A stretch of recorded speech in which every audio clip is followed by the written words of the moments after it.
Втора категорија – програми што може да ја вознемират малолетната публика. Се препорачува надзор од родител-старател.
Гледачи, добро вечер, добре дојавте во уште едно издание. Јаде Бурек на ТВ Сонце.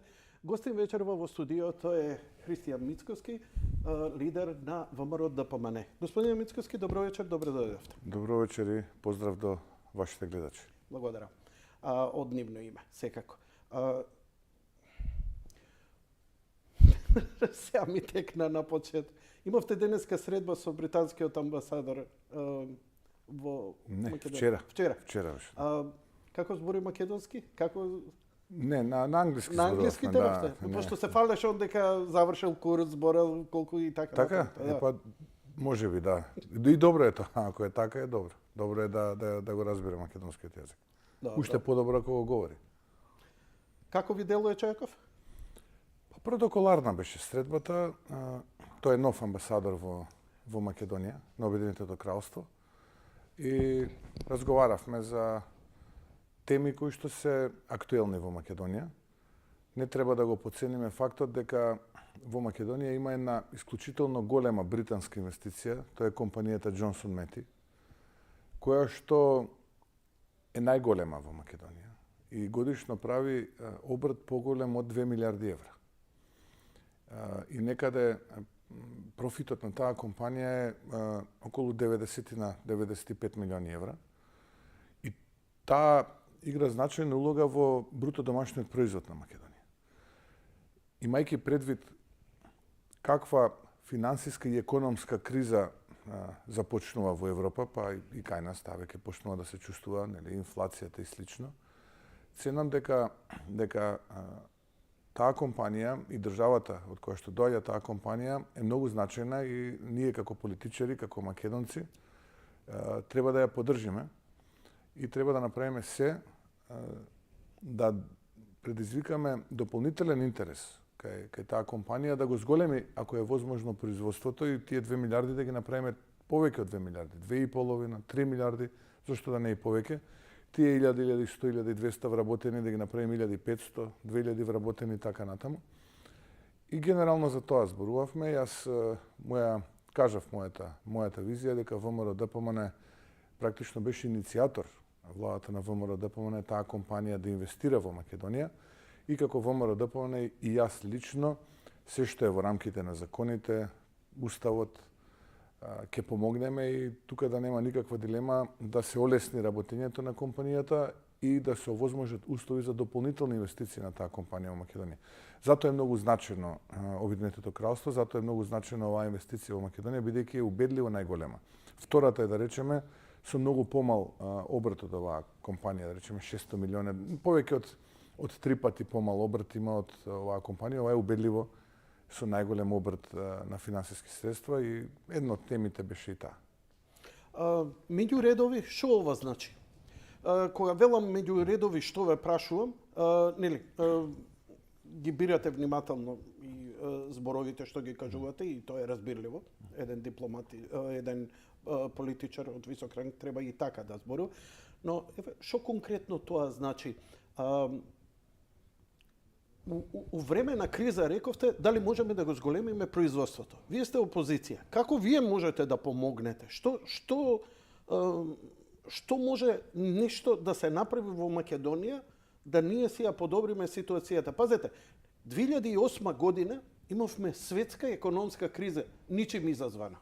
Значи немавме ни војна, немавме ни претходно корона, туку имавме еден ран тест период, што во голема криза како ќе се однесуваме. И еве сега. Во таа година 2008 ВМРО ДПМН успеа да ги дампира се она што пострада по светот, и тоа не збориме само Европа, цел свет тогаш пострада, ние не ги почувствувавме последиците. Ама ВМРО ДПМН тогаш беше на власт. Имаше можност, имаше алатки што да направи. Не знам дали се согласувате со оваа моја констатација. Тоа беше 2009 година и слично нешто такво. 2008 почна. Да, 2008 започна, почетоците беа тогаш, но кај нас и во Европа почна да се чувствува осетно во 2009 година, бидејќи 2008 година беше рекордна година што се однесува до растот на бруто домашниот производ за македонската економија како година. Повеќе од 6%, мислам дека беше 6,5% практично. Истото тоа се повтори во 2012 година, но она што е карактеристично за овие две кризи и Македонија и владата на ВМРО ДПМН во тој период е што тогаш таа влада и Македонија беа во државите кои што најдобро се справија со последиците од таа криза и секогаш Македонија беше во првите 3 држави по најмал пад на бруто домашниот производ, кој што никогаш не надмина 1%. Иако, ќе потсетам тогаш да речеме, балтичките држави има двоцифрен пад на бруто домашниот производ и во 2009 и во 2012, како и многу држави од Централна Европа. Но политиките на ВМРО ДПМН во тој период ја стабилизираа економијата, го амортизираа ударот и на тој начин успеа практично да граѓаните не почувствуваат премногу од тие, би рекол, девастирачки кризи, кои по многумина економисти светски реномирани, не зборувам јас ова на памет дека јас тоа така го мислам, но според многумина реномирани светски економисти има поддевастирачки ефект него ковид кризата, да речеме. Поддевастирачки ефект за економијата, за стандардот и така натаму, за човештвото генерално. Кога говориме, тие кризи има по-девастирачки, по-негативен ефект неголи ковид кризата. И ќе повторам, тогашните влади на ВМРО ДПМН успеа сето тоа да го амортизираат и да се справат како едни од најуспешните земји во Европа во првите 3, мислам дека беше, и падот на бруто домашниот производ не надмина 1%, 0,9, 0,8, 0,6 и така натаму, иако претходно имаше рекорден раст од 5, 5,5, 6, 6,5, 7% и така натаму. Тоа донесе огромна популарност на ВМРО ДПМН и мислам дека тогаш можеби се покажа во најдобро светло во своето постоење и владење. Никола Груевски често пати тие заслуги ги преземаше како за него, но сепак он сам не можеше ова да го направи. Дали се уште таа идеја како да се однесувате, како да се справите со кризата, економскиот поглед, бидејќи главната разлика помеѓу СДСМ и ВМРО во суштина треба да е гледање како се делува на пазарот. Поточно економијата како треба да се спроведува. Тоа се различни концепти. Дали ВМРО ДПМН мислите дека се уште го има тоа, се уште го имате тој капацитет, или го имате апгрейдирано и зошто и како? Може ли малце да ни објасните? Пошто сега влегуваме у економијата и сакам да чујам, нема да идеме зошто не сте на власт, иако може би ќе го спомнеме, Но што треба да се направи? Еве како да сте вие власт, како вие да сте премиери, кажете ми сега што ќе се прави. Генерално, разликата помеѓу влада на ВМРО ДПМН и влада на СДСМ е огромна.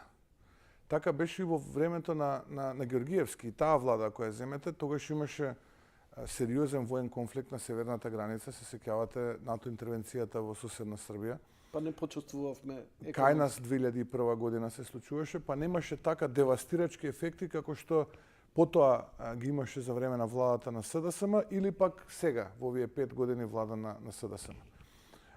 Потоа онаа влада на Груевски во оној 10-годишен период започна со привлекување на странски инвестиции. Зошто е тоа значено? Тоа е значено затоа што денеска извозот од тирзовите или популарно наречените тирзови или технолошко-индустријски развојни зони е основен мотор, практично и котва на македонската економија.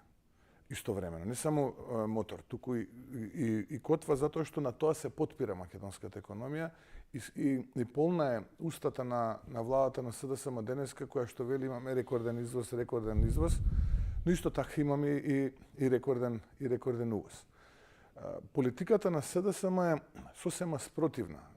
Начинот на кој што функционира СДСМ споредено со ВМРО ДПМН е сосема спротивен, бидејќи тие имаат генерално сервилен пристап на работите.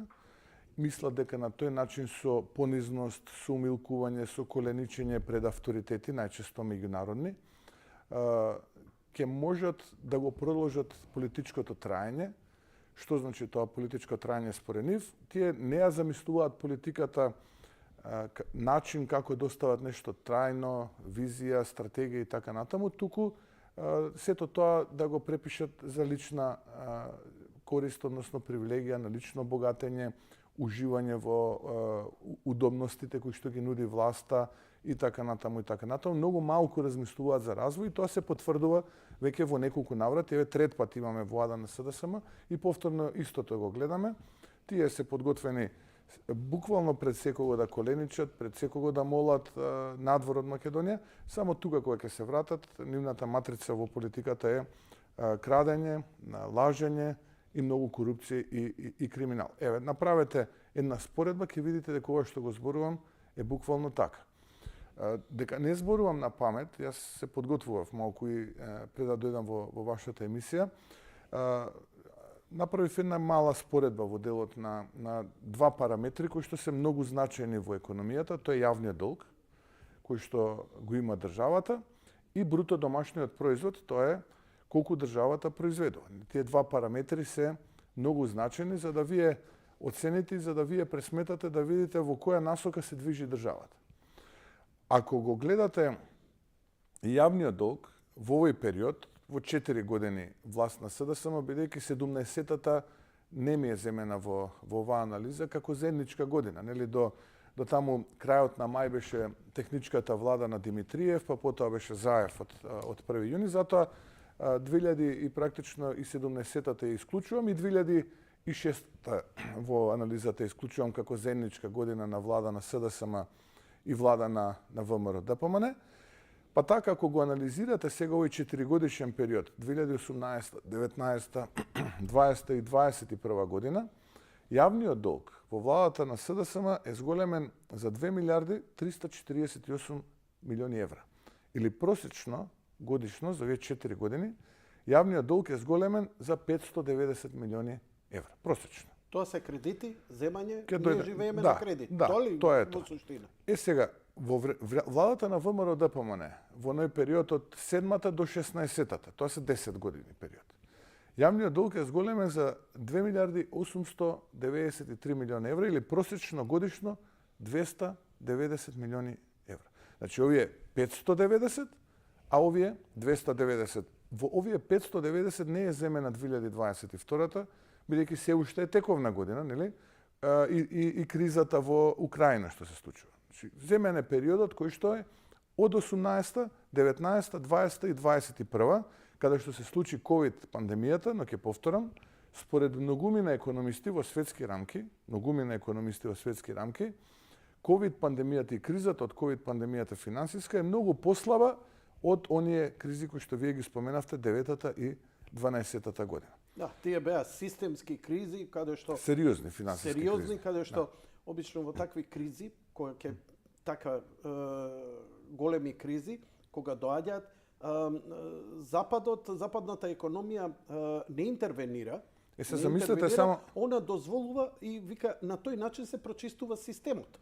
Знаеш, она што е болно пропаѓа, останува друго. Овој пат вика имавме криза на системот севкупен економски да се распадне на глобално ниво и затоа тогаш многу интервенира и така натаму. Да, се интервенираше со многу голема буџетска поддршка, но и друг тип на поддршка, но поентата ми е друга. Во 2009 година се зема обврзница од 150 милиони евра. Тоа беше шокантно. 150 милиони евра. Тогашниот гувернер на Народната банка направи таков упад што ги дигна каматите на Централната банка, што практично и таа обврзница која што државата ја земаше беше жестоко под притисок на каматата која што во тоа време беше исклучително висока. Но тогаш во држава, ако се сеќавате, тогашната опозиција направи таков бунт, направи таков напад врз тогашниот министер за финансии и владата, тоа беше нешто како е да е најголемиот грев некогаш случаен. 13 години потоа, оваа влада на СДСМ се фали дека земала од Меѓународниот монетарен фонд 530 милиони евра. Значи, замислете, за 150 милиони малтене имаше народно востание, а за 530 милиони ние се фалиме 13 години потоа и одат на секаде во Европа коленичат, не можат уште да издадат државна обврзница од 1 милиарда евра. Значи, замислете, за само 13, не цела декада и пол. Како размислува една политичка елита и од тоа време се уште имаме ние денеска актуелни политичари во врхушката на СДСМ. Но ајде да го анализираме сега вториот параметар, а тоа е бруто домашниот производ. Во овие 4 години на СДСМ, бруто домашниот производ на Македонија пораснал за 1 милиарда 725 милиони евра, или просечно тоа е 430 милиони евра годишно. Ако знаеме дека за истиот период долгот се зголемил за 590 милиона, а бруто домашниот производ за 430, салдото на крај е минус 160 милиона. Значи, вие сте ја задолжувале државата, ама не за да ја зголемите економијата. Туку буџетската дупка да ја се пополни. Да ги крадете најчесто парите или да ги трошите ненаменски. Сега како било во оние 10 години од 2007 до 2016, бруто домашниот производ во тој период се зголемил за 4 милиарди 185 милиони евра, или околу 418 милиони евра. И кога тоа ќе се спореди со ние јавен долг од просечни 290 милиони евра годишно, тогаш доаѓаме до позитивна сметка на крајот од годината од 128 милиони евра. Значи, владата на ВМРО ДПМН, да, се задолжувала, но ја развивала економијата и затоа бруто домашниот производ растел за 128 милиони евра годишно повеќе отколку што растел јавниот долг. Додека пак владата на СДСМ се задолжувала, но бруто домашниот производ не растел колку што таа се задолжувала и таа се задолжувала за 160 милиона повеќе евра отколку што растел јавниот долг. Ете, тоа е зошто ние денеска се наоѓаме во една ваква ситуација, зошто Македонија има висока инфлација, зошто Македонија има огромна негативна сметка во трговската размена со Европа и таа се зголемува од година во година, покриеноста на извозот со увозот и така натаму и така натаму. И денеска владиниот економски тим, кога ќе го седнете и кога ќе го прашате како се живее, ќе ви рече дека убаво е затоа што тие живеат убаво ги користат привилегиите на системот, тоа што народот им го возможил. Истовремено ќе ви велат, да, ама кризата е увезена, и сега се постава прашањето како е кризата увезена, кога инфлацијата во Македонија е за 2 пати повисока од инфлацијата во Европа. Не ќе да е само од увезената криза, нели така? Ако вие дома работите доволно, ако вие дома произведувате доволно, ако доволно извезувате, тогаш и оваа увезена инфлација, која што не можеме да занемариме, ќе ја намалиме. И сега, ако е увезената инфлација 9-10%, вашиот успех ќе биде домашната инфлација да ви биде 5, 6, 7%, а не 20, колку што е нашата. Во август месец беше 18,7% и тоа се должи најмногу, замислете, најмногу, поради тоа што цените на основните прехранбени производи се зголемиле многу, 30, 40, па и повеќе проценти. Млеко, месо, леб, јајца, масло и така натаму. И така натаму. Ме разбирате што е суштината. И тука тие го доведуваат во опасност целокупниот систем. Значи, немаме системски зголемено земјоделско производство, зголемено индустријско производство. Све е во опаѓање. Све е во опаѓање. Се е во опаѓање. Еве, и тука ми доаѓа она за што сметам дека добро го знаете, а обично нели и на мета сте за тоа, тоа е енергетиката. Тоа е вака, изминативе 10, 20, 30 години. Потрошувачката на електрична енергија, ајде да речеме за Балканот, ќе го следиме Балканот, исто и за Европа, се зголемува. Значи, се зголемуваат се повеќе корисници, се повеќе се бара струја, се повеќе е потребно. И се зголемува потрошувачката. Во исто време, сите земји имаат нагорна линија. Ја не сум така вежд во економијата, ама доволно знам чартови да читам. И ги гледам сите чартови. Дали е тоа Албанија, дали е тоа Бугарија, Грција, Косово, дали е. Сите имаат нагорна линија во производството на електрична енергија. Единствена земја, значи зборам, нагласувам ова не за вас, туку за гледачи, единствена земја која децении наназад, наместо зголемување на производството, имаме намалување на производството на електрична енергија. Дали сум во право? И Да, зашто во право сте, во право сте. Како е возможно да имаме помалку, да произведуваме помалку електрична енергија? Несватливо ми е. Едноставно е. Не се инвестира во одржувањето на производните капацитети и не се инвестира во нови производни капацитети. Кога велам не се инвестира во одржувањето, тука пред се мислам во процесот на модернизација на истите. Не е битно дали модернизацијата ќе има ваков или таков пристап. Важно е да се има цел да се модернизираат тие, да им се продолжи работниот век на истите и да можат тие да произведуваат количина на електрична енергија, на струја, која што ќе е неопходна да може, ние велиме енергетичарите, да се избалансира системот, портфолиото на потрошувачи, односно народски кажано да има доволно струја за да не увезуваме. А тоа го може Македонија. Јас најодговорно го тврдам, ако добро и правилно се менаџира енергетскиот систем, производството, Македонија тоа го може. Како? Сега ќе ми го поставите прашањето како. Мене ми е ова научна фантастика. Еве се, дури ќе има изизвоз. Знаеш зошто, господине Мицковски?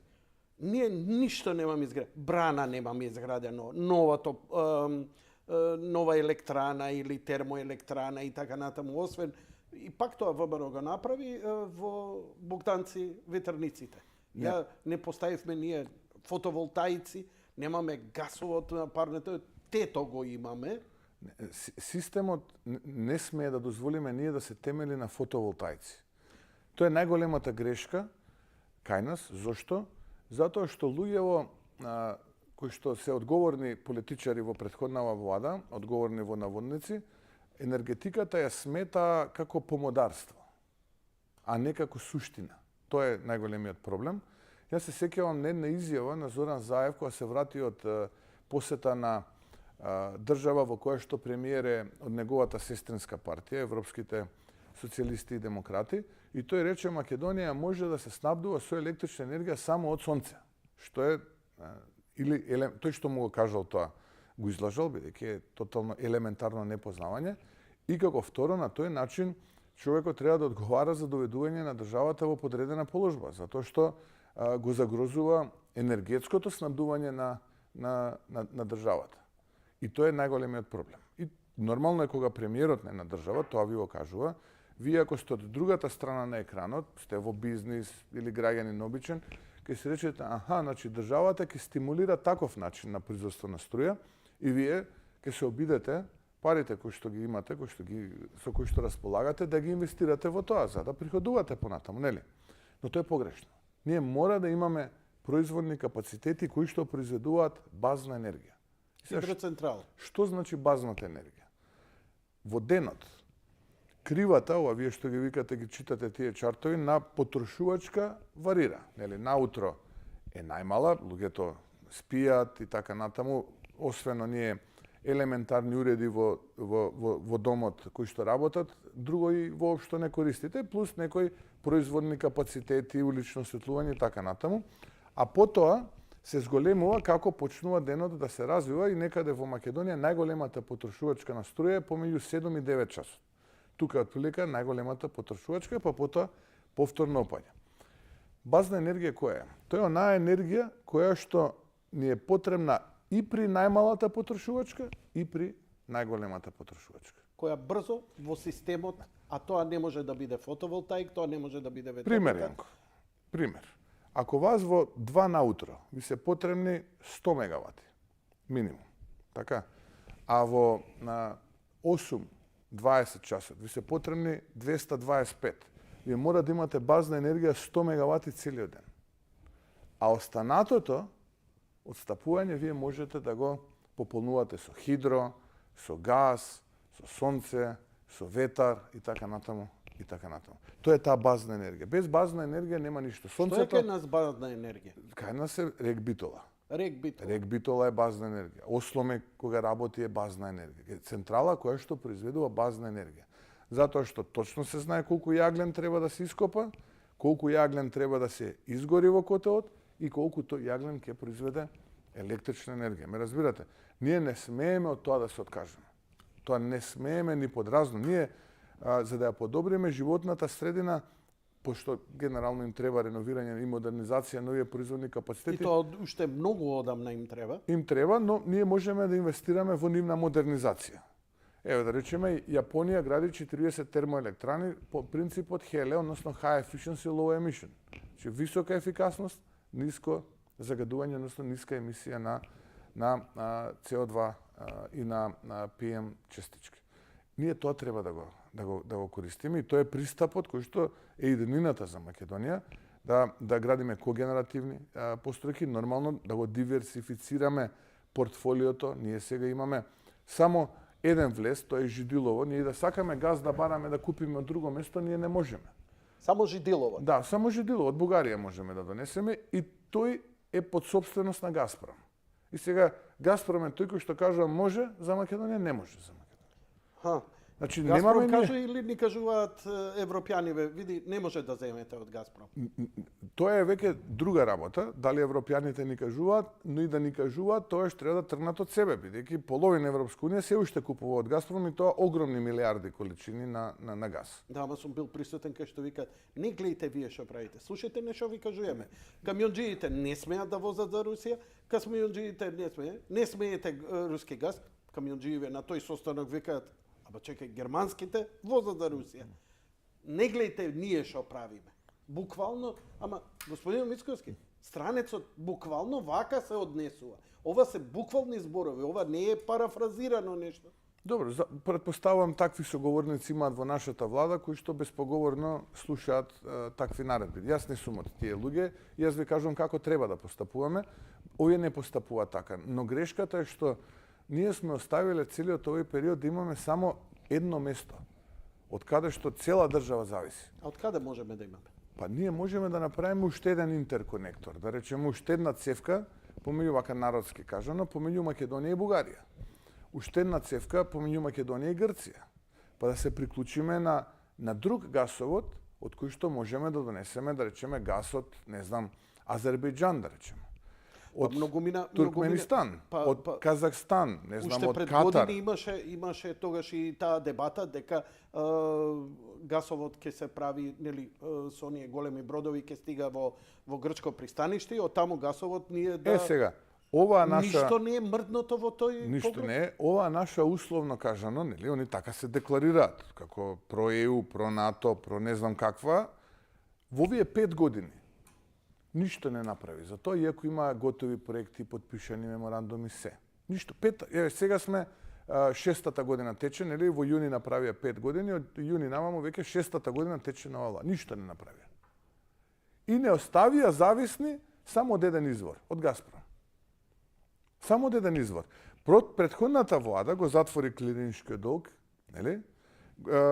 Го изгради гасоводот до Штип. Потоа се потпиша договор за финансирање на два нови гасовода, едниот од Штип, Неготино-Кавадарци по другата страна до Прилеп, па од таму до Битола, и од оваа страна другата да биде до преку Скопје, Тетово до Гостивар. 5 години поред, 6-та година, уште ние не знаеме до каде се овие гасоводи. Нити па некој воопшто веќе нас не информира од НЕР, Национални енергетски ресурси, поранешни македонски енергетски ресурси, до каде се овие гасоводи, кога ќе се тестираат на притисок, кога може внатре во системот да протечат. А потоа да размислуваме за изградба на нов интерконектор. Вие за да донесете во тој систем газ, а да не е од Жидилово, вие мора да имате од каде да го донесете. Вие не можете да земете кофа и таа кофа да истурите и да викате еве сега донесовме. Значи мора да има некаква цевка од некаде да дојде и да се приклучи, да се спои со овие цевки. Тоа не е направено. Не е направено. И сега едно е вие да седите и да потпишувате се што ќе ви кажат и да слушате ова вие што сега претходно малку саркастично го кажувате, а друго е да навистина вие работите на тој план и на таа агенда, да го диверзифицирате вашето портфолио, односно да го разложите и да не зависите само од еден извор. Ние сме мала земја и ние можеме тоа да го направиме. Повторно ќе кажам, јас најодговорно тврдам дека ние тоа можеме да го направиме, посебно во делот на производството на струја. Зошто? Затоа што со добра грижа, со добро менаџирање на ресурсите, во Битола, Кичево, со ова сега што го имаме, да, и добро менаџирање на хидропотенцијал, ние можеме да го избалансираме нашиот конзум без никаков проблем. Зошто сега не може? Тоа, да речем, премиер на влада каже, слушај, пушти ова или сте работеле, сте биле во системот. Таму има луѓе професионалци, прават некакви планови видувања, се интервенира во системот. Зошто сега тоа лошо функционира, а функционирало добро претходно со вас или сега ќе ви кажам зошто. Тоа не ми е јасно. Сепак не се менуваат туку така инженерите и сите тие оние големи професионалци. Ние имаме стварно врвни луѓе во... Ќе ви кажам зошто. Првата грешка беше направена со тоа што оваа влада реши да го направи пазарот со струја 100% либерален. Да го либерализира 100%. Се сеќавате, имаше и надписи. Доаѓаше еден словенец, тогашен директор на Европската енергетска заедница, тука во Македонија и викаше: вие сте шампиони во енергетиката на Балканот. Зошто? Затоа што сме го либерализирале пазарот. При тие услови во тоа време на тој либерализиран пазар, цената на струјата во Европа беше на моменти поевтина од производната дома. И голем дел од компаниите купуваа од трговци струја. И државната Елем одлучи да не ги одржува производните капацитети, односно да одржува она кое што во тоа време мислеа дека е доволно за да ги задоволи потребите на оние што трошат струја на регулираниот пазар. За која година збориме? Па ова е некаде 17-та, втора половина, 18-та година, отприлика тој период. Тој период, па и 19-та. Да парафразирам, дали сум разбрал добро и гледачите. Да. Значи, толку е ефтина струјата, да стварно не се исплати сега да уклучуваме ние наши капацитети, подобро е со трговија ќе си ја завршиме така работата. Размислуваат тогаш. Така размислуваат тогаш. Не ни треба модернизација, ќе си тераме, ќе си градиме Европа произведува, има вишок, ефтино е и така натаму. Ги предупредувавме. Ја имав серија пресконференции тогаш. И ми велев: не го правете ова, немојте ова, не е добро, не смееме државата да ја ставиме во подредена улога. Ние не смееме да го загрозиме нашето домашно производство на струја и така натаму, се однесува игнорантски, надмено, не навредува, не омаловажува дека тие биле шампиони, дека ние ништо не сме знаели така натаму, за да денеска веќе состојбата е сосема поинаква, односно од шампиони станаа повторувачи. Зошто повторувачи? Затоа што сега тоа што ние го произведуваме, како што вие велите, оди во надолна линија, односно е минимално минатата година. завршивме со убедливо најслаб резултат. Ако требало да произведеме... Збориме во производство На на струја. на струја. Да, на струја. Да. Када Ние биде... наместо да го зголемуваме тоа, Ама не го зголемувавме, ви кажав од кои причини, ние сега го направивме минатата година да биде најниско од некогаш што некогаш Македонија произведувала. а во историјата. потребите ги задоволивме со скапа струја увезувајќи. Ете така. Увезувавме скапа струја и го направивме нашето стопанство неконкурентно. Зошто? Зошто? Сега објави Евростат анализа, еве, не вели ВМРО ДПМН, не вели Христијан Мицкоски, туку Евростат вели дека Македонија, македонското стопанство денеска плаќа убедливо најскапа цена на струја споредено со земјите во регионот. Кои земји во регионот? Турција, Србија, Босна и Херцеговина, Косово, Црна Гора, Албанија, убедливо најскапа струја плаќа македонското стопанство. А во 2017-та, првата половина, кога беше владата на ВМРО ДПМН, споредено со сите овие земји, македонското стопанство плаќаше најевтина струја. Ете, таква е разликата кога владеат овие шампиониве.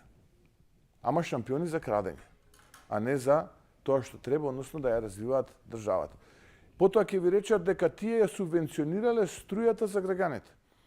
Во 2017-та, според истиот овој Евростат, не според Христијан, не според Јанко, според Евростат, ние му веруваме на Евростат, нели? Добро. Според истиот овој Евростат, во 2017-та првата половина, само граѓаните на Косово и Србија плаќале поевтина за малку струја од македонските граѓани. А денеска македонските граѓани плаќаат убедливо најскапа цена на струја споредено со сите држави овие за кои што јас зборувам, а тоа се, ќе повторам, Турција, Албанија, Косово, Србија, Босна и Херцеговина, Црна Гора и тука Македонија е убедливо најслабата. Убедливо. Ете, тоа е вака моменталната ситуација и тоа се параметрите врз основа на кои ние треба да ги споредуваме овие работи. Јас навистина сум загрижен, затоа што сега ние треба енергетски да се избалансираме, односно поедноставно да се изразам, да ги задоволиме потребите на сите потрошувачи од струја, а од друга страна да најдеме пари и да вложиме во развој на енергетскиот систем. Тоа ќе биде многу тешко. Многу тешко, бидејќи веќе долгот притиска, пари ефтини веќе нема од каде да најдеме. За жал не вложувавме кога беа ефтини парите, не се подготвувавме за ова што следи.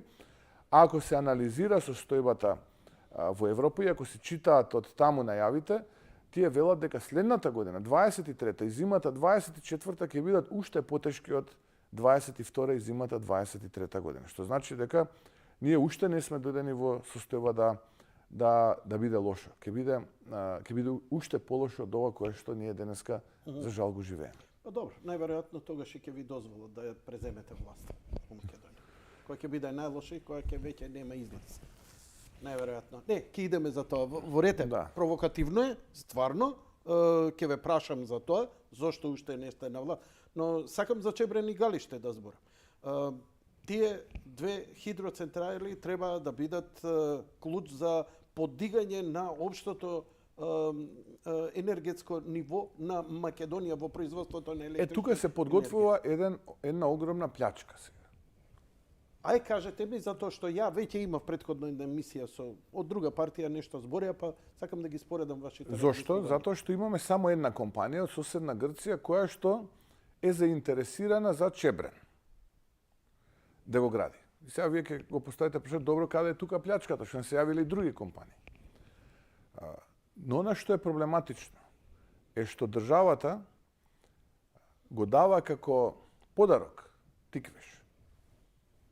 И сега државата вели, централава која што вие треба да ја градите, чија што градба ќе чини, не знам, може би пола милиарда, 600 милиони, но ќе ви ја даваме хидроцентралата Тиквеш да вие заедно со оваа централа ја управувате. Таа си е ваша собственост. Сега. Што значи тоа? Пазете, пазете ги бројкиве сега. Не збориме приватизација на, не знам, некоја железара или што ти ја знам. Ние збориме за ресурс, клучен ресурс на Македонија, да дадеме некому на користење Не на воден користење. потенцијал. На На- собствено, подарок, ја отуѓуваме. собствено. Подарок Одете ја го- даваме. Викаат, еве ова ќе ви биде вас. Пред да го објасните, кажете ми, преседан правиме, ова го прават или ја колку што знам, на пример, Словенија никогаш не дозволи водите свој да ги земе било кој приватник, освен државата Тоа е Словенија. најголемата катастрофа, но тој преседан е направен со приватизацијата на ЕСМ, на електростопанство. Тога е за прв пат се дадени производни хидрокапацитети се отуѓени од државата на приватна фирма. И сега кои се тие капацитети? Еве тука во Скопје Матка. Така? Матка ви е собственост на приватна компанија. Турија во Струмица. Од Турија се наводнува Струмичко поле. Вие во собственост на приватна компанија. Калиманци, која ќе одите на кај Македонска каменица Делчево, Калиманци, Брегалница се влева. Знам сите. Од Калиманци се наводнува практично до Лозова. Целиот тој потек се наводнува од Калиманци. Така што тогаш е направен преседанот и сега истите овие луѓе кои што тогаш правеа бомбона бизнис, повторно сега прават бомбона бизнис. Ама ова е уште по бомбона. Зошто? Затоа што производната цена на секој мегават час од тиквеш е меѓу 7 и 12 евра. Меѓу 7 и 12 евра, внимавајте. Тоа е многу, тоа е малку. Па еве сега ќе ви кажам, денеска на берза се смета за ефтина цена на електрична енергија е 182 евра за мегават сат. Како толку ефтино тогаш? Па толку е. Производната цена во хидроцентралите, бидејќи тие си го извадиле работниот век, а хидроцентралите имаат рок на траење и со векови, матка еве сега и правеа модернизација после 100 години. На турбините. Тие имаат ниска специфична цена на чинење на производен мегават час, бидејќи нема многу вработени, нема многу оперативни трошоци, едноставно вода е, цевка е, генератор, турбине и завршува целиот тој Па добро, процес. на тој начин ние имаме субвенционирана цена. Значи, народот затоа добива, кога би било Сега пазарно, ќе има тогаш би било- субвенционирана цена таа грчка компанија ако ја изберат за да ја гради Чебрен. Зошто? Тиквеш годишно ќе ви произведе еве не повеќе од 200.000 мегават сати. Тоа е 200 гига. Иако произведува и повеќе. Но еве нека произведе 200.000 гигават сати. Разликата еве нека не е толку голема. 100 евра нека е. 100 евра нека е. Тоа се 20 милиони евра нето. Нето. А е повеќе. Сега е моментално 200 евра. Ама еве 100 евра нека е разликата по мегават сат. Тоа се 20 милиони евра нето добивка за оваа грчка компанија. Па со тие пари тие ќе се изфинансираат градбата на Чебрен. Тие не мора овие да земат кредит, свој пари да не, вложат. не мора ни овие 200.000, 300, 400.000 мегават часови да ги продаваат во Македонија и си ги однесат во Грција. На далновод си ги носат во Грција. И по многу повисока цена ќе си ги продават. Имено, тоа сакам да кажам. Тоа е суштината. Тоа е суштината. И тука се прави нов бомбона бизнис. Нов бомбона бизнис. Имаш уште еден потенцијален бомбона бизнис, Јанко, го спречивме, а тоа е обидот да се протне во собраниска процедура оној заем за така наречена ликвидност на ЕСМ, поранешно ЕЛЕМ, од 100 милиони евра, кој што се зима од Европската банка, но таму има услов. И тука не е виновна банката, виновни се наши. Вели условот кој е? Ако сакате, тие им рекле да ви го дадеме овој заем, вие ќе треба да исполните овие маилстони, односно овие цели. Прва цел е да го затворите Осломеј до крајот на 23-та, втора цел е да го затворите Рек Битола до крајот на 27 година. Што значи тоа? Тоа значи 4.000 луѓе на улица и уште најмалку 40.000 луѓе кои што соработуваат со овие два производни капацитета, исто така да почувствуваат негативни последици во нивниот бизнис. А да не зборам дека цели градови, како Кичево, како Пелагониските општини, од Демирхисар преку Битола, Новац и Могила се темелат на овие два производни капацитети и значаен дел од македонското бруто домашно производство се темели на производството од токму овие два производни капацитети. Ние во парламентот до овој момент, а и понатаму, го спречивме ова и нема да дозволиме ваквите базно производни капацитети да бидат затворени. Ме разбирате сега што е суштината? Ве разбирам. Знаете, Независноста не на држава се темели на енергетската независност. Се е останато добро, но ако вие сте енергетски независен, тогаш вие сте вистински независен. Па одамна е тој концепт, кој луѓето не го разбираат, дека моќта не ја прави атомското оружје и така натаму, туку енергетската моќ и потенцијал на една држава, тоа ја прави сила, велесила или слаба сила. Едноставно, ние во тоа не влезуваме затоа што како флоскулата ја знаеме сите. НАТО ке не брани, ЕУ ке не храни. Да, тоа е флоскула на слабици, слабичи. Сега ние зборуваме за за државотворен пристап. Знаете што ми е иронијата? Пазете, 1 сат вие објаснувате суштинска работа. Не е битно дали е тоа Христијан, Јанко, Петко. Вие објаснувате суштинска работа. Знаете што мене ме боли? Затоа што сум 20 години со отворени телефони. Не го интересира народ.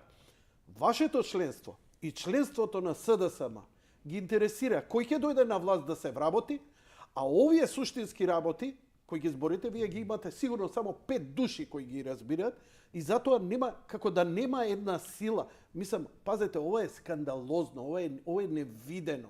Ова е невидено. Гледа, рамно е што? Ке има струја, мирни сме. Да дојдат нашите, да си се вработат. И гледате, тој клиентелизам нас колку не утепува. А и вас како партија.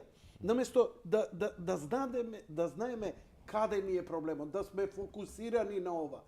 Едноставно, ја не знам, мислам, најголемо проклество е да си лидер на партија во Македонија. Извинете, иронијата е моја. Иронијата е моја, затоа што стварно народов е готовански. Верувајте, еве утре да отворам тема слободна, знаете за што ќе биде? За скара или за ракија. Никој више не збори за политика, за сцените, не збори за ова, не збори за она. Тоа е страшно нешто што се случува. Народов крена раце. Крена раце. Вика, преживеавме корона, отиде све јабан. Извинете, малце мојов брст, не сакам ништо во уста да ви ставам и да ви наметнувам. Ова си е мое согледување и имате право да не се согласите со мен. Сега ме интересира вака. Не, само да додадам, ако може како на ова што кажавте. И продолжете, што не чека конкретно? Пошто промена нема да има. Дали ќе има промена или ќе нема, ќе видиме. Времето ќе покаже кога ќе се случи таа промена. Кога ќе се свеста тоа? Јас верувам во народот, верувам. Не зборам вие да дојдете на власт во народот и така натаму. Збориме енергетски што ќе се случи со овие на власт. Сакам мало објаснување на ова што вие го кажувавте, а потоа ќе дојдам и до енергетската политика. Мора да работиме со народот. Народот е во право. Зошто? Затоа што 31 година практично е континуирано разочаруван од политичките елити во Македонија на ваков или таков начин. Дали бил национално понижуван, дали бил краден, затоа што се случувале коруптивни афери, поимало многу криминал, дали затоа што можеби не бил воден во правилна насока. Тоа се причини кои што политичарите во Македонија прават да луѓето денеска не веруваат и да се занимаваат, како што вие велите, со други теми, а не можеби ова за кое што ние денеска зборуваме. Но јас најодговорно тврдам, не само како председател на најголемата политичка партија во Македонија, како професор, како инженер, дека држава е независна онолку колку што е енергетски независна. Ние немаме газ, ние немаме нафта. Но имаме нешто... Ние немаме независност, господин Мицковски. Немаме. Не би се сложил, затоа што ние, барем во наредните 30 на години, ние се уште имаме сериозни количини на ресурс јаглен и ние имаме сериозен воден потенцијал. Чекај, јаглен, леле, кај го дадо? Па што беше расправа последниве година дена? Нема јаглен, па ќе купуваме од Косово, па не ни дава, па ќе купуваме од Босна по не знам енормни цени. Не, тоа е друго. Што? Тие купуваа јаглен затоа што тој што е домашниот не беа подготвени да го експлоатираат, затоа што вие не можете да дојдете до јагленот туку така. Земи лопатата, копа јаглен. Нели се копа? Да, ама за да дојдете до јагленот, треба прво земјата што е одозгоре, тоа ние го викаме откривка, да ја тргнете.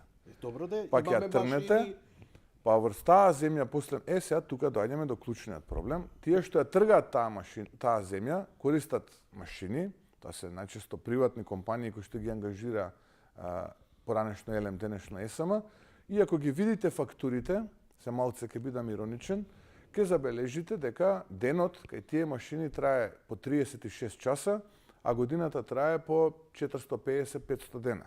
Затоа што е невозможно... Кога Пентагон финансира Зареа 57, веќе шолјата им кошта по $50,000. Е невозможно да речеме на една таква градежна рударска машина, небитно да во рок од еден ден, под услов и 24 часа да работи, 365 дена во годината, да ги постигне тие резултати кои што потоа компанијата ги фактурира. Е тоа што го фактурира е она кое што се плячка од народот и потоа се идат провизии и така натаму за нешто за тоа што сме збореле ние многу пати во минатото, сме критикувале, дури кривични пријави сме поднесувале и тоа е она кое што денеска нас не доведува во оваа ситуација што велите вие. Нема јаглен, ќе бараме од Косово, ќе бараме од Босна, ма сето тоа ние го плаќаме. Така е, точно Со е. буџетски пари, ние го плаќаме. И после народов се чуди, лебот поскапел. Hello, добро утро. Па ова се случува, лебот не поскапел од туку така. Има милион фактори кои влијаат. А само тие краделе, не знам, трговците, мислам, луѓето како да намерно си го исклучуваат мозок. Не можеш ти да оставиш да бидеш пасивен член и да чекаш Мицковски или Ковачевски да ти ја средат работата. Европа е Европа, Запад е Запад, и Кина е Кина затоа што секој човек точно знае што му се дешава во државата и на што треба да се фокусира. Да, но политичарите треба да создадат амбиент за таков интерес. Тоа е проблемот, а не одбивност. Тоа е она за кое што јас зборувам. Кај нас политичарите, за жал, изминатите 31 година се зборува малце како аналитичар, не како политичар. Нема човек што ги не почитува. создаваат амбиент. Да, така. Тоа е И проблемот. тоа е факт. Дали тоа е поради За лошата све сте комуникација? вие виновни, а ја им викам, извинете, ако политичарите не чинат и ворете тоа, од каде дојдоа? Марсовци слета и со ласери ми рекоа овие ќе ме владеат. Не, ние ги избравме.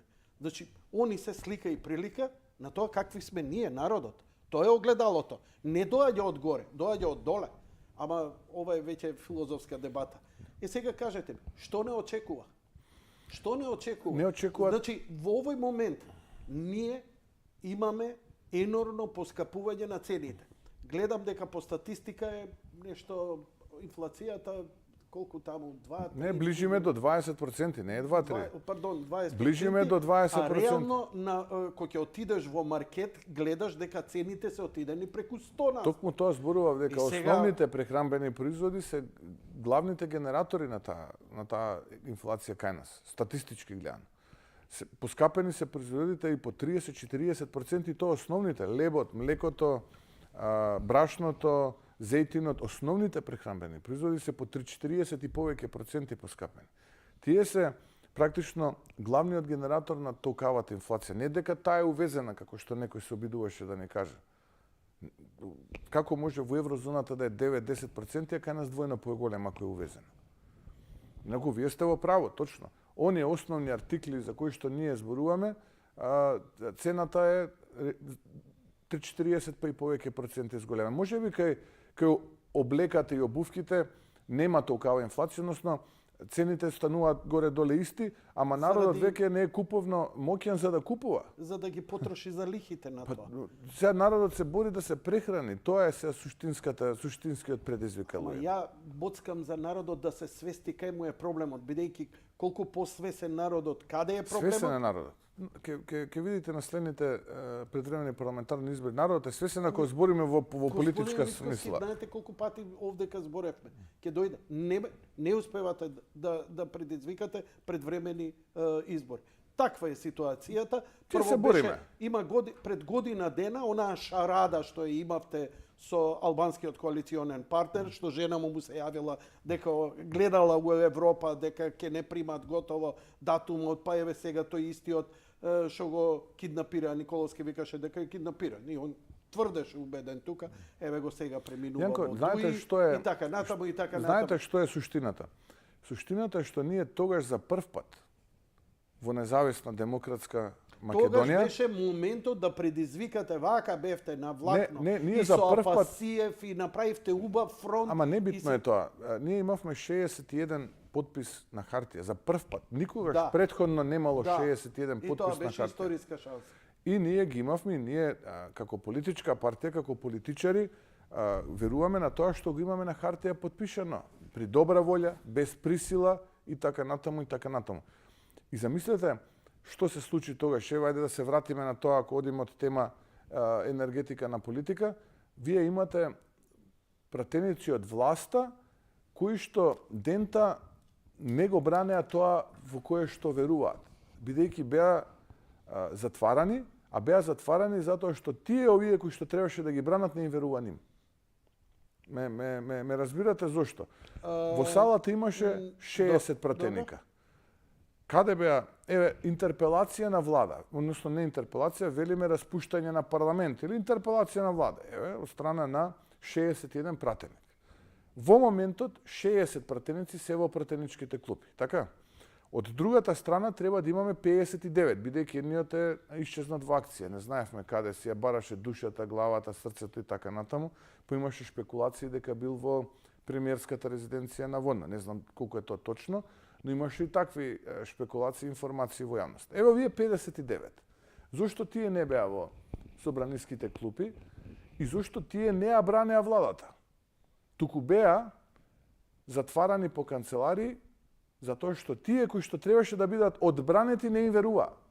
Ме разбирате? А да не ги придобиете. Наместо вие да се бидете во вашата пратеничка клупа и да ме браните мене, јас не ви верувам затоа што може ќе кренете два прста, па велам остане си ти во канцеларија, клучот, трак и вие си останувате таму и немате можност да ме браните мене. Ете тоа беше суштината на тој ден. Поголем срам и поголемо девалвирање не постои. Некој сега можеби Чекај, полека, има време. Уште нема пред да време. не бидам песимист, да бидам оптимист. Не викај пред рука, имаме, ние со скафандри доаѓавме болни од ковид да гласаме, ние Тоа не е толков срам. Како не е срам? Автобусот гореше 40 души. Тоа е Болница друго. изгоре живи луѓе. Како не е? Како е друго? Тоа е тоа. Све е тоа поврзано. Не може тоа како изолирани. Ние имаме такви драматични случаи и не може да се промени.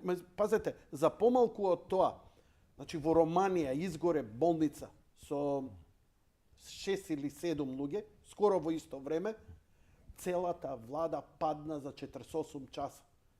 Затоа што и власт, и народ, и опозиција едноставно овде не, уште се на те, чекај, добри се, па да излеземе, да му аплаудираме на балкон и таквито. Мислам, дегутантно станува више.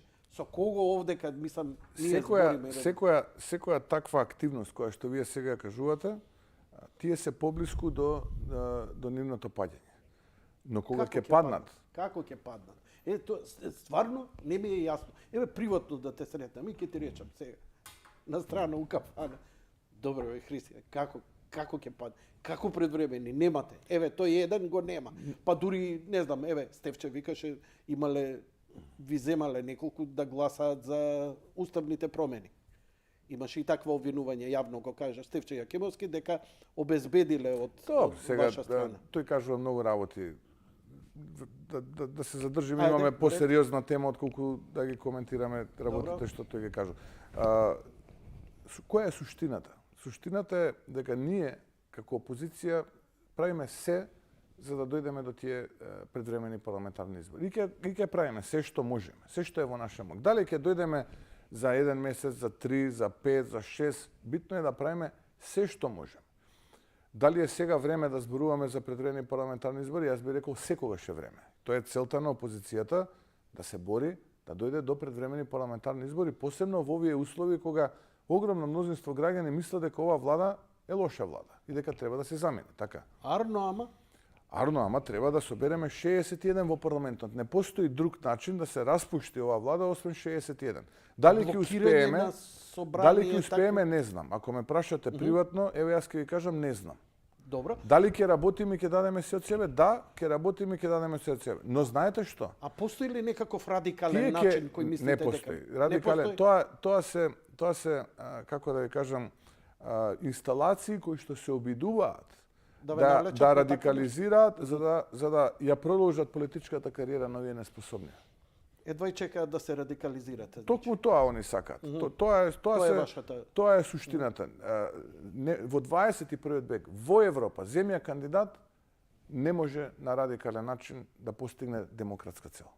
Секој кој што го зборува спротивното од ова, манипулира и не ја говори вистината. Дали тоа ние сакаме побргу да биде? Па зарем има некој што сака повеќе од мене тоа побргу да биде. Логично е дека јас најбргу сакам да биде, утре да биде. Така? Нема некој што повеќе сака. Еве, сум ја затекнал партијата така како што сум ја затекнал, председател на партијата, раководство на партијата, денеска, 5-та година сме ние во опозиција, зарем нема некој што повеќе од мене сака побргу да биде, посебно после историскиот резултат кој што се случи во двата круга на локалните избори, посебно после анкетите и јавните мерења кои што се присутни, кои што се за нас ВМРО ДПМН исклучително поволни, односно 2:1 сме на сите јавни мерења во однос на СДСМ. Но истовремено не е одговорно. Да, и во последно време. И не е одговорно. Не е одговорно, Јанко, ако ние се однесуваме и направиме постапки кои што ќе го продолжат животниот век на овие луѓе кои што се таму во парламентот. Затоа внимаваме што правиме. Затоа секој чекор ни е добро промислен, секој чекор ни е добро изанализиран. Сега има инсталации, хушкачи кои што навредуваат, кои што мислат дека со тоа што не омаловажуваат, што измислуваат и така натаму му нанесуваат штета на ВМРО ДПМН и се директни сојузници со власта. Зошто? Која е целта на власта? На власта целта е вели да ја намалиме разликата со ВМРО ДПМН по можност едноцифрен број пратеници, па сите од една страна, ВМРО ДПМН на друга страна и така ние ќе си направиме потоа следна влада, но таа разлика е толку голема и се зголемува, што со сите овие хушкачи инсталации кои што се прочитани од народот, кои што глумат лажни патриоти, а во суштина се жолтица Facebook аналитичари. Сите тие се прочитани од народот. И сите тие точно знаат да ценат кој е на страната на народот и кој работи за народот. И таа разлика ќе се зголемува и на следните избори, кога и да се случат. Ќе видите колкава ќе биде таа разлика. Еве јас го верувам, но тогаш сето ова кое што денеска го зборуваме, ќе треба да докажеме дека можеме да го направиме и да бидеме антипод на тоа што е денеска власта, а овие кои што направија ова све во Македонија да одговараат за сето тоа. Заедно со нивните инсталации и сојузници кои што изминатиот период нанесуваа штета генерално на македонскиот народ. Година дена, навистина ги збришавте на локалните избори СДСМ, година дена помина. Колку градоначалнички места освоивте? 42. 40 плюс градот Скопје, да. Да. Така што велите дека и анкетите и ден денес покажуваат исто така високо, што значи предпоставувам дека кај народот и нема некое разочарување, има например некои градоначалници кои изворедно си ја работата, морам тука да го издвојам пред се Митко Јанчев, кој у Кавадарци, ја бев да снимам еден прелог таму, сам последен пат кога бев овци шетаа таму, тоа личи на некој прекрасен град. Мислам, човекот стварно изворедно менаџира и својот бизнис и градот. Така што Митко одлично работи во Кавадарци и многумина во тој период кога како ВМРО застанавме позади Митко Јанчев и покрај сето она што се случуваше претходно, мене ме обвинува истите овие инсталации кои што денеска повторно го обвинуваат ВМРО ДПМН, но се покажа како исправна политика, исправен потек, затоа што Митко Јанчев во овој вториот негов мандат во Кавадарци после првата година ќе заврши некаде околу 80 па и повеќе проценти од вкупната програма која што имаше на изборите, зборувавме пред некој ден по телефон. Он за 2 години ќе ја заврши 4 години. Може би и побрзо од 2 години. Но не е единствен таков. Има и други градоначалници кои што Орце Ѓорѓиевски го покажа исто така добро. Ја можам да ви ги набројам сите. Ја не можам да кажам кој не е таков, затоа што со сите со кои што разговарам на дневна основа со многумина, Можам и проектите да ви ги набрам, само да не оптоваруваме емисијата, и можам да ви ќе ги поканам овакво. Во да ви ги суштина, набројам и проблемите, затоа што тоа што го тие наследија беше наистина една девастирана средина. Во било која смисла, и како дополна на сето тоа додаде теа енергетската криза која што постепено преоѓа во економска финансиска криза. Но и покрај сето тоа тие успеваат да практично се, како да кажам, снајдат, да изменаџираат, и најголемиот дел од нив во првата година да имаат најмалку 50% реализирана програма од тоа кое што го ветиле. Еве ќе ви кажам и друга работа. Активно работиме за прв пат да издадеме општински обврзници. Да можете вие, граѓаните, да учествувате во некаков проект во самата општина. Не знам, јас честителна станица. сум жител на Газибаба, да речеме, и сакам да вложам мои средства во општинската обврзница на општина Газибаба и со тие средства да допринесам да се изгради, не знам, канализацијата во Јурумлери, да се изгради училиштето во Ченто, Како тоа да се би му се изгради исплатило канализацијата на тој што би во, не знам, Добро. Стајковци. Што би го мотивирало човек? Дали тоа би му се исплатило после, дали би му се вратиле средства? Прво чувството дека вложувате во својата општина, во својата средина, значи многу. Добро. И второ, нормално, каматата која што вие би ја добиле од таа така. обврзница. За прв пат, еве, работиме на тоа интензивно да издадеме општински обврзници, за прв пат во Македонија, од каде што ќе добијат општините свеж капитал, а потоа тој капитал преку капитални проекти ќе го вратат назад во општината во која што се тие градоначалници. И тоа ќе биде за прв пат во Македонија. Јас сум навистина задоволен и среќен, иновираме континуирано, за прв пат повторно нешто ќе направи ВМРО ДПМН. Задоволен сум и среќен што се исклучително мотивирани, работат честно, посветено, и навистина една жестока слика на терен имате кога станува збор за реализација на капиталните проекти, имајќи ги предвид ресурсите со кои што тие располагаат. Мојата критика или прашање би било, или како сакате, сваќате, не би се оправдувал зошто го поставувам ова, со неколку политички поголеми или помали субјекти, па и поединци на политичката сцена, во меѓувреме ги раскинавте и ги заладивте односите. Знаете, ја доскоро не знаев, додека мојот стариот пред да почине ми рече, бевме скарани со некого и викам, па не, тој не мрдава, ти си постар, ти си појак, ти пружаш рака. Ама он го направи тоа. Не, ти ќе направи. Тогаш ако тоа повторно, тогаш през. Сакам да кажам, овие партии, субјекти и така натаму, со кои во меѓувреме, да речам последниве година, две, работите детероира, во конфликт сте. Знаеш, не е добро за опозицијата, бидејќи, ако се сеќавам, не се сеќавам, него знам, ВМРО ДПМН обединуваше се живо и диво кога беше во опозиција. Ама буквално немаше ни поединец, ни ова да ги овакво. Вие имате малце поинаков пристап кон тоа. Зошто? Тоа е мојот впечаток. Не би се сложил со вас, затоа што ова ВМРО ДПМН сега направи убедливо и ја има убедливо најголемата опозицијска коалиција во Македонија од незиното осамостојување до денес. Не постоела друга политичка партија која што имала толку политички субјекти на едно место во позиција на опозиција.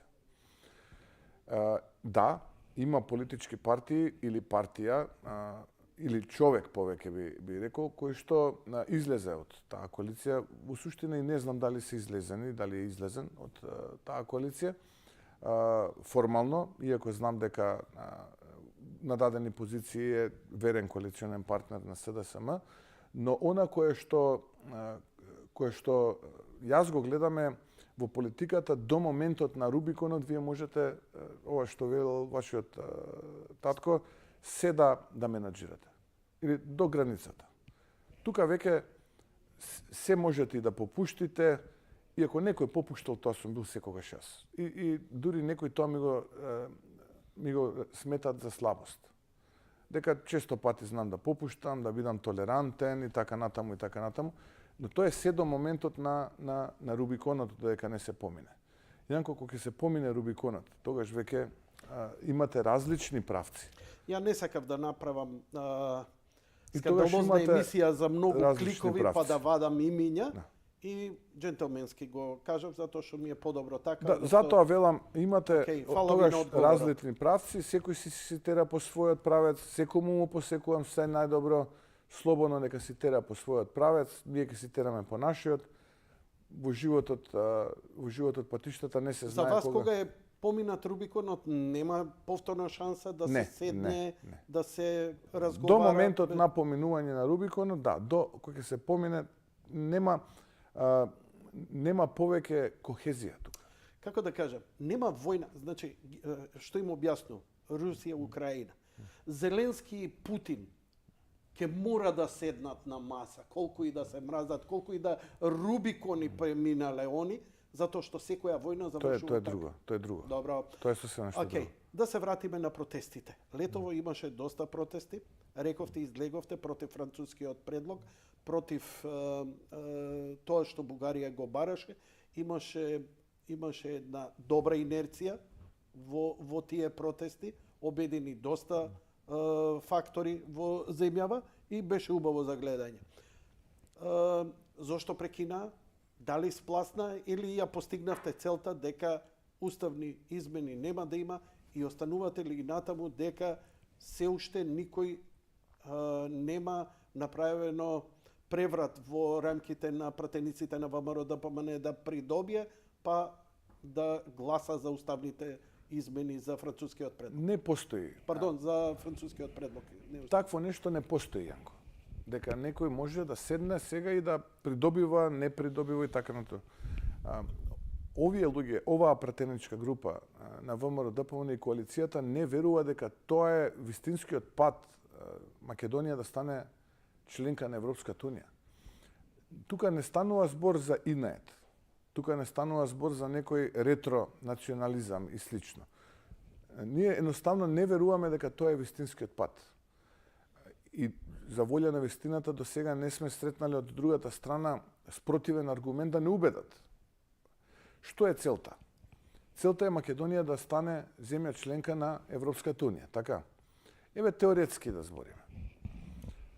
Се промени уставот и дел од бугарскиот народ влезе во преамбулата, тие 3500 граѓани кои што се изјасниле на последниот попис дека се бугари. Дали тоа значи дека Македонија влегува во Европската унија? Не. Кој може тоа да ни го гарантира? Никој не го па ни со промената на името не го гарантира. Македонија смени знаме. 8 пратеници од ВМРО гласа за Тие гласа поради други причини, за да не одат затвор по 15, 16, 17 години, ги носеа за уши таму во 5 до 12. Сега тоа е друго 12 и за тоа сме го зборувале да не се навраќаме, ако сакате и за тоа можеме да зборуваме. Не, во смисла дали може би истата маша може да се примени и сега? Не може затоа што оваа пратеничка група, овие луѓе кои што се таму не веруваат. Јас сум разговарал со секого поединечно. Ја не зборам дали веруваат или не. Дали овие имаат механизми да ги Во притиснат? политиката, вие кога водите политика, треба да верувате во таа политика. Така? И сега вие ако верувате во таа политика дека е исправно тоа, исправно е да се смени уставот, да влезат овие бугарите, тогаш ајде да ги видиме кои се аргументите. Ако е крајната цел да ние бидеме членка на Европската унија, тогаш кажете ми дали со менувањето на уставот стануваме членка на Европската унија или дали некој може да ни каже дечки, ако вие го смените уставот, еве јас ви потпишувам 2030-та сте земја членка на Европската унија, 25-та, 28-та, 35-та. Тоа Никогаш. не го добивме ни за членство на НАТО, ни за промена на Па ние менувавме знамиња, па привремени имиња, добивавме судски пресуди, па насила се менуваше устав, па се смени име и така. Сите не убедуваа уште само ова, и ние уште само ова сме 22 години во ходникот. Доста е од таа политика. Ајде да видиме како да дојдеме до целта. Уште само ова дека сте ретроградни, не го прифаќате и ја кочите Македонија во Европската унија, Тоа веќе не поминува никај народ. Апсолутно Што не мислите? сме веќе така ние наивни, нити народот е така наивен во Македонија да верува во такви приказни. Затоа што на народот му е прекуглава од празни ветувања. Прекуглава. А особено и од скапотија. Затоа што кога ќе заврши се тоа, еве, теоретски повторно ќе Добро. ви кажам тоа ако се случи, за 3-4 години ќе биде нешто друго на маса проблематично. Самуел ли ќе биде? Во станијата на Војтех ли Дељан ли ќе биде? Дали Дамјан Груев? Дали Гоце Делчев? Дали нешто друго ќе биде на маса проблем? Па како што видовме, Тито е проблем, гимназијата Јосип Брос е проблем. Така, и тогаш повторно некои исти такви ќе дојат ки ни грчат рамења, ќе речат тоа е што да правиме, ние сме за, ама таму знаете важи правилото, сите треба да се за, 26 земји се за, ама овие се против, мора. Затоа ние сме сега многу поискусни и немаме намера нити милиметар да се поместиме под овие околности кои што се сега Отварањето на клубовите што во Битола и во Охрид. Не излеговте како партија на протести.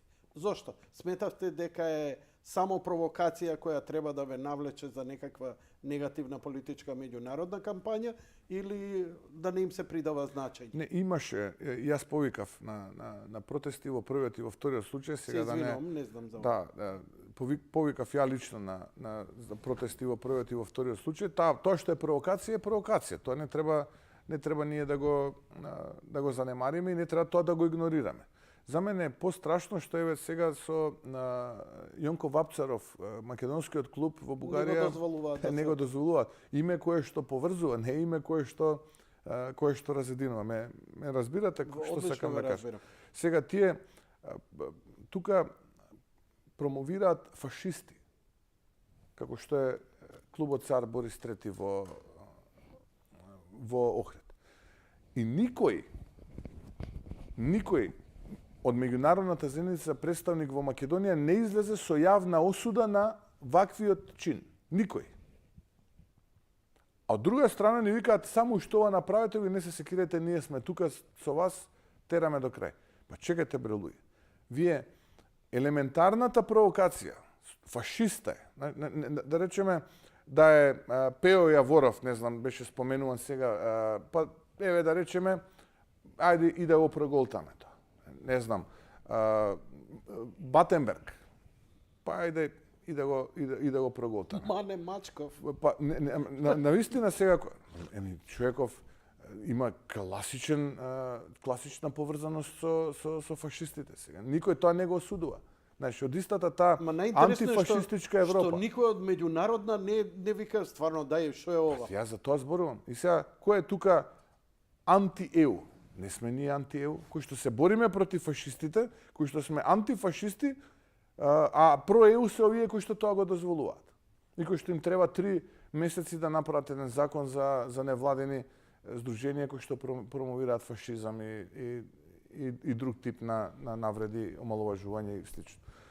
Така што системски е проблемот, набргу по ослободувањето на Македонија од оваа влада, јас се надевам, односно ќе работиме сериозно да ги вратиме работите во нормала. Рековте дека нема да го раскинете договорот, според вашата изјава, туку ќе го ренегошиейтете.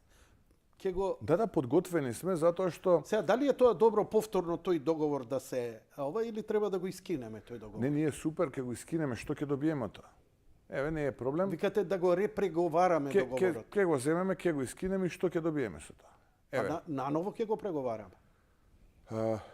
Да, ама... Нов договор со нови основи, со нови позиции. За да дојдеме ние до тоа, треба прво таму да имаме позиција дека се подготвени да го репреговараме. Нема таму. Затоа велиме ние имаме јасна позиција дека ова немаме намера да го почитуваме и подготвени сме да го преговараме тој дел кој што е за нас навредлив и го чувствуваме како асимилаторски. Ние немаме проблем со делот од договорот каде што се вели ајде да градиме магистрали, ајде да градиме далноводи, ајде да го развиваме туризмот, ајде да градиме пруга. Тоа немаме ние таков проблем. Ајде да научно соработуваме. Бугарите не можат да разберат една работа заради србофилството, они што не обвинуваат, дека токму со овие работи помеѓу Македонија и Србија се изградија такви пријателски односи. Те се градевме патишта, се дружевме едни со други, туризам, ти реков ми рече. Они идат со со притисок, тоа е моја констатација, наместо да инвестираат се направија што е една авиолинија која не траеше ни недела дена. Суштината на проблемот со Каде Бугарија... е автопат да имаме? Ние треба народот, ако сакаш да го сближиш и позитивно да мисли за Бугарија и за бугарите и бугарската држава, направи еден автопат да можеме за 1 сат од Скопје до Софија. Направете ја железницата. Направите... Не е тоа суштината на бугарите. Не е тоа. Они немаат таква цел. Треба јасно на секој еден во Македонија да му е... Ако сме бугари, зошто не третираат како да сме бугари, а тоа не црни, не пријатели? Да, ама тие сакаат тоа да го признаеме и подпишеме. Или во најмала рака да не сме македонци, туку некои нови северомакедонци. Знаеш што, и да се во право, имам право по Обединети нации резолуција да не го прифатам. И да имам ја, се сметам тоа што сум, I don't give a fuck ти што мислиш, извинете вака. Суштината е јанко друга. Нивната цел е да го приватизираат македонизмот и да го поврзат со бугарскиот идентитет. Тоа е суштината и да кажат дека македонизмот е дел од бугарскиот идентитет, а дека овие луѓе сега кои што живеат на овие 25.000 квадратни километри се некои нови северомакедонци кои што се настанати како резултат на некаков си договор таму дека ете политички тие луѓе постојат. Ете тоа е суштината. И затоа тие после Втората светска војна го поминаа ли Рубиконот бугарите? Да, одамна е тој поминат, но тогаш да не преговараме со нив. Не, сега тоа е сосема поинаков пристап во меѓународната политика, вие мора да имате поинаков пристап. Мене ако ме прашате мојот личен Рубикон е одамна поминат кога станува збор со нивните пари, но државниот Рубикон ние мора да имаме поголема флексибилност поради тоа што ние не сме сами и не сме надвор од еден поголем систем наречен Европа и меѓународна заедница. Ние многу лесно можеме да ја затвориме таа врата и да речеме не ни треба никој. Колку ќе опстанеме така? Колку долго ќе опстанеме така? Сами со себе. Ќе опстанеме? Они викаат да се со Русија и со Кина. Мислам, тие што го бараат таа истата Русија, Сан Стефано ја создава Бугарија. Таа истата Русија. Ама денес била поинаква со Путин. А како е поинаква? Па тоа што го прави Русија со Украина, тоа го прави Бугарија со Македонија. Истите негирања. Ако така гледаме. Како ви реагираа французите на вашата реакција за францускиот предлог? Дали они имаат некаков проблем што вие го отфрлате, го негирате? Не ли им е јасно или што е игранката со францускиот предлог? Ние сме го кажале нашиот став по тоа прашање. Не знам што сте го кажале, како они ви реагираат? Сте имале сигурно некоја средба, комуникација, нешто и така натаму? Не, суштината е околу уставните измени. Тоа е не само французите, било кој друг представник на меѓународна заедница кој што разговара со мене, кој што се обидува да направи некаков си притисок и така натаму е промената на уставот, зашто сме ние против. И кога ќе им се објаснат аргументите, мислам дека ја сваќаат работата и дека тоа е што е. Инаку ние не сме своеглави, ние не сме наетливи, па сега црното го правиме бело и обратно белото го правиме црно. Ние само се обидуваме да им објасниме зошто сме ние жртви на овој хегемониски пристап на дел од нашите соседи. Најпрво негацијата на нашето име, а сега и негацијата на нашиот идентитет преку различна форма. Јазик, култура, историја, традиција и обичај. Многу едноставно, Јанко. 45-та, Јалта, се создава светот, се дели светот. Македонија, македонскиот народ е на страната на победниците. Влегува во една федерација како конститутивен народ. Јазикот со влезот на таа федерација во Обединетите нации станува јазик на Обединетите нации, 77 кодифициран. Бугарија е тогаш поразена држава. За време на Втората светска војна капитулирала Бугарија и така натаму не можела да ги коригира сите тие работи и денеска се обидува да ги коригира. Тоа е суштината. А ние треба да се бориме и да не дозволиме тоа да се случи. Господин Мицковски, ја завршив со моите прашања спрема вас како официјално интервју. Ќе ми дозволите ли неколку прашања од гледачи кои ги добив? Обично тоа е на Facebook објавата прашања кои ги добив во меѓувреме. Прашање вака. Дали ќе имаме, да, слободно напите се, можем ја малце подолго да монолог да држам. Дали ќе имаме рестрикции на струја и дали ќе имаме недостаток на храна? Реално. Што предвидувате? Не верувам дека до тоа ќе дојде. Не верувам и не посакувам до тоа да дојде и се ќе направиме како опозиција да помогнеме да не дојде до тоа како што впрочем и правиме. Што можете вие од позиција на опозиција да помогнете во севкупнава ситуација на власт? Па многу еве. Например, со тоа овие давањето со телефони, не ми беше, извинете, малце смешно. Мислам, знаете што, кога би сакал да ги бушам колегиве мои, знаеш, Јанко, ми треба помош, мали, еве ти телефон, јави се таму. Јас сум те пратил. Вие стварно немате со што конкретно можете Добро, да не е тоа помогнете? така едноставно давање телефони да се Ја го да се карикирам сега, морам ја да се запознаат момче и девојка, туку ова е сериозен пристап и концепт кој што го понудивме и кој што ако биде секако што треба, ќе донесе огромни заштеди на Македонија. Тука зборуваме за стотици милиони евра. Ќе го прифатат? Па мислам дека се во напредна фаза тие разговори и би било неодговорно и несериозно ако и двете страни успеат да се договорат да не се реализира. Несериозноста е, како да кажам, основа на целава работа. Ваш сепак- предлог у собрание не го прифаќаат, Не, затоа сепак што ние го од мониторираме ВМРО-ДПМН процесот. носат свој предлог кој е идентичен на вашиот, ама затоа што е од пратеничката група на другата партија, тогаш се прифаќа. Добро сега, тоа е веќе друг тип на пристап на работите и гледање, ама еве ние сме Овдека како мислиш рековте дека- позрели, поголеми да им простиме на тие будалштини кои што ете тинејџерски ги прават. Добро, значи тогаш треба да го смениме малце ставот дека има малце повеќе совест и професионализам и дека конкретно еве во Го некаква следиме ние тој процес, го соработка следиме. со вас дека навистина ќе се трудат да направат нешто добро за нас граѓани. Се трудиме ние да тоа биде добро и да биде успешно и да се заштедат пари. Ете вака да накратко да во една таква форма. Ама ај сега шпекулираме како во кладилница. Ќе успееле? Да, се надевам дека ќе успее. Знам дека се надевате. Ме интересира што гатсот ви каже. Да, мислам дека ќе успее. Добро.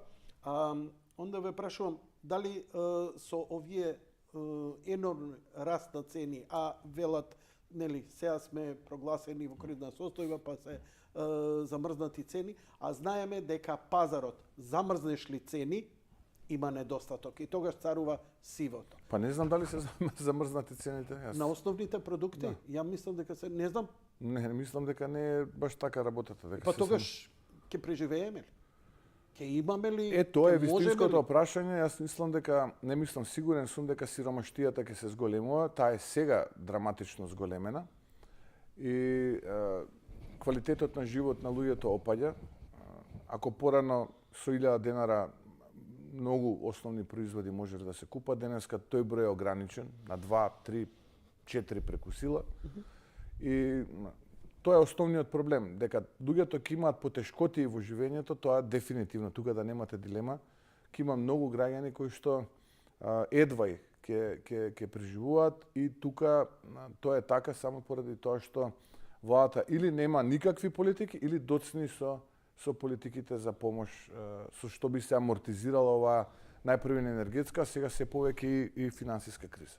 3 прашања. Ако тиквеше толку профитабилно, воедноставено 3 прашања, ако тиквеше толку профитабилно, зошто го даваа на тие на меѓународен тендер, кој го затвори Осломе и зошто, кој сакаше да ја продаде ТЕЦ Неготино на бугарите? Значи прво, ако тиквеше толку профитабилно, зошто го дадоа на меѓународен тендер? Сите тие 3 прашања, јас можам да дадам критички одговор, затоа што ниту по едно тие 3 прашања не се сложувам. Не требаше тиквеш да биде даден на меѓународен тендер. Осломеј работи на увозен јаглен и слушнав дека таму е влезено во делот на областа Гуштерица, каде што има неколку милиони, би рекол, наоѓалишта на јаглен кои што може да се користат. Мислам дека беше околу 1,5 милиони до 2, ако не се лажам. Има таму 3 дела, Поповјани, Гуштерици и Чукале. сето тоа беше некаде околу помеѓу 8 и 10 милиони тони, кои што беа добри за осломе да работи во наредните, да речеме, 15 до 20 години. Разбрав од страна на ресорниот министер на нас следба во владата дека полека но сигурно Гуштерица ќе почне со експлоатација, па ќе видиме како тоа ќе функционира, но во моментот работи на увозен јаглен, а за Неготино наистина немам таква информација дека е на некои бугари продавано или нудено. Сега знам дека работи со двата котли, работи на 160 мегавати, гори мазут. Тоа е отприлика на кој што го знам за А цената на мазутот како е? Па не, таа цена која што тие купуваат е повисока од онаа која што преку нашите позиции тој концепт успеавме да ја обезбедиме. Односно, се надевам дека понудата до утре, евентуално понеделник, ќе ја добијат од страна на таа позиција и тој концепт, бидејќи треба да се донесе брод до едно околно пристаниште, дали е тоа Волос, Солун или Драч, треба да се донесе брод, па тој да се да речеме растовари брод, вака народски кажано, па да се стави на цистерна или да се стави на камион или на воз и да се донесе до ваму, па да се наполнат танковите таму. Тоа е еден процес кој што треба да се направи и цената е некаде од 75 до 90 евра потом поевтина, во зависност од берзанската цена, од таа со која што ние купуваме во моментов. Тоа би донело заштеди меѓу 10 и 15 милиони евра. У овој период не планирате улица, протести? Не, се планира. Треба само да се види дали постои, според анализите и според анкетирањето, критична маса на луѓе кои што би се придружили и би излегле. Треба нормално тоа да гледаме да биде соодветно сега, да не излезат 50, 100, 150, 200, 1500, 2000 луѓе, така. Ми пратија една порака замолница од Јане Ченто, кој е во затвор, и века, сакам да те замолам, ако има тема за правда, да не спомнеш и нас, тоа се оние затворени. Па ние организиравме, поддржувавме за уставобраните. Заради гледачите само да прочитам што пишува човекот.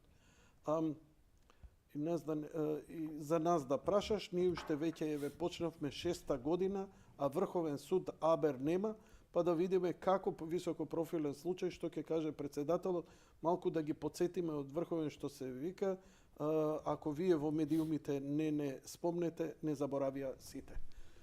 Па не би рекол дека сите заборавиле?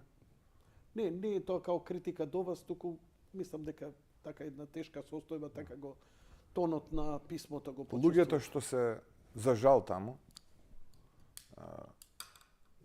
не се заборавени и мислам дека можат да посведочат, зборам, најголемиот дел од нив, дека не се заборавени. Јас само за тоа не сакам да зборувам премногу јавно и никогаш нема да зборувам премногу јавно дали се заборавени или не се, но ви кажувам дека не се заборавени. И тие можат да ви потврдат дека се жртви на еден, би рекол, монтиран политички процес, се жртви и дека треба да се најде начин, да им се помогне на овие луѓе, да добијат правдата, онаа правда која што ја заслужуваат. Вистинската правда. И тие тоа го бараат. И мислам дека во своите завршни зборови истиот овој Јане Ченто кажува дека тој самиот вели, да, може би сум направил грешка и сум виновен, но не сум за тоа што ме судите. Така што и тие самите бараат правда, а добија неправда поради политички монтиран процес и до ден денеска, еве како што тој кажува, Врховниот суд се уште се нема произнесено за таа неправда која што во прво степен и во втор степен им е нанесена на овие луѓе.